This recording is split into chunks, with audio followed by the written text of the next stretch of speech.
Bulletin का बाकायदा आगाज करें और सबसे पहले यहाँ पर आपको बताएं, हमें कहा जा रहा है जो 3 बार वज़ीर आज़म बना वो चौथी बार वज़ीर आज़म बनेगा, वो चौथी बार वज़ीर आज़म बनकर मुल्क को मसाइल से निकालेगा।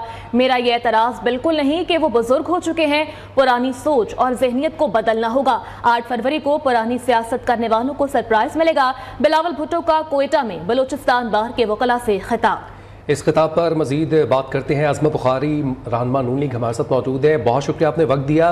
पहले जो इत्तेहाद नज़र आ रहा था नून लीग में और पीपल्स पार्टी में, जैसे जैसे इलेक्शंस करीब आ रहे हैं आज़मा साहिबा, हम देख रहे हैं कि पीपल्स पार्टी के फोरम से चाहे वो चेयरमैन हो और चाहे शरीक चेयरमैन बिलावल भुट्टो जरदारी के वालिद हों, वो भी तनकीद करते नज़र आ रहे हैं। जी शुक्रिया। देखिए, हमारा कोई इत्तेहाद नहीं था। हमने एक हुकूमत बनाने के लिए एक हुकूमती इत्तेहाद हमने बनाया था, लेकिन वो हुकूमत के जाते ही ख़त्म हो गया। अब उसके बाद वो अपने घर, हम अपने घर।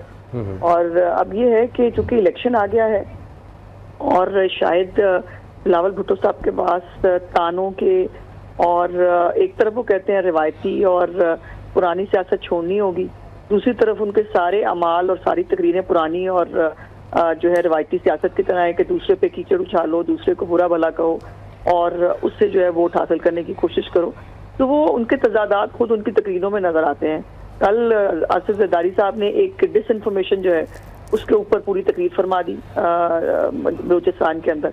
तो उनके पास नहीं है शायद कुछ कहने के लिए, तो वो इस तरह की जो है वो बातें कर रहे हैं। तो करते रहे, हमें उससे कोई फर्क नहीं पड़ता। हमने उनको जो है हमारा फोकस इस वक्त पंजाब के, पाकिस्तान के लोगों के हालात, माशी हालात खासतौर पर बेहतर करने की तरफ है।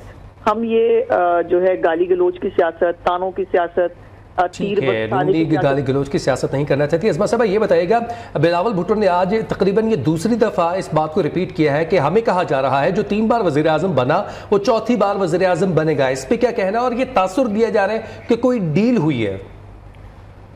देखिए, डील तो मैं क्या ही कहूँ, ये बलूचिस्तान वही इलाका है जहाँ से मियां नवाज शरीफ साहब को निकालने की इब्तिदा की गई थी, उनकी हुकूमत को गिरा के।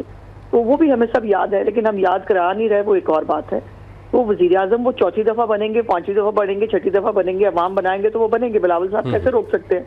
बिलावल साहब को चाहिए कि जो है मेहनत करें और खास तौर पर पंजाब में जहाँ 141 कौमी असम्बली की नशिस्तें हैं, जहाँ से मेजॉरिटी मिलती है तो यकीनन वज़ीर आज़म बनने के राह हमवार होती है। बलूचिस्तान में हमने अपनी जो है वो 30-35 इलेक्टेबल जो है वो हमारे साथ शामिल हो गए हैं, केपीके के अंदर काम कर रहे हैं। बिलावल साहब सिर्फ ताने मार रहे हैं और कुछ नहीं कर रहे। उनको अपने उम्मीदवार पूरे करने चाहिए।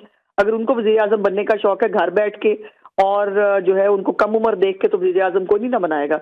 वज़ीर आज़म मंशूर पे बनेगा कोई, और वज़ीर आज़म अपनी कारकर्दगी पे बनेगा कोई, कि किसी ने क्या पहले डिलीवर किया पाकिस्तान को। मुस्लिम लीग की हुकूमत जब भी आई है, मुल्क से महंगाई खात्मा हुआ है, गुर्बत का खात्मा हुआ है, बैरूनी सरमायाकारी आई है। बिलावल साहब बता दें उनके दौरे हुकूमत में क्या मिला पाकिस्तान की आवाम। ठीक है, जिसको आवाम चूज करेगी वही जो है वो अगला वज़ीर आज़म होगा। आज़मा बुखारी बिलावल भुट्टो के खिताब के ऊपर रद्दमल दे रही थी। बहुत शुक्रिया।